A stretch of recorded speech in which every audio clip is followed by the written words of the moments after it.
మనం కష్టపడకుండా ఇలా ఎంత సంపాదించినా మన దగ్గర ఉండవురా, ఇంకా మనమే పోతాయి. ఏంట్రా పెళ్ళికెళ్ళి నీతులు నేర్చుకున్నావా?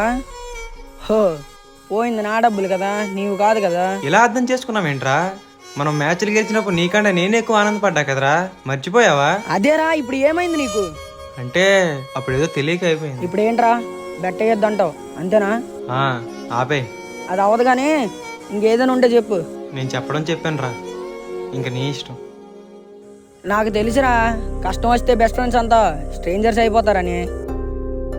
ఎప్పుడు అర్థమవుతుందో వీడికి. ఏంటి మా అబ్బాయి మీకు డబ్బులు ఇచ్చేసాడా? ఇవ్వలేదమ్మా, మేము వచ్చాము, ఇంటి దగ్గర ఎవరు లేరు. ఇవ్వలేదా?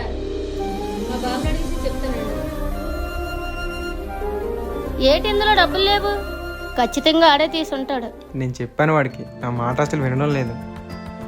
సరేలే, లైట్ తీసుకో, 2 మ్యాచ్లు పోతే వాడే రియలైజ్ అవుతాడు. ఇక్కడైతే మ్యాచ్ బాగా చూడొచ్చు.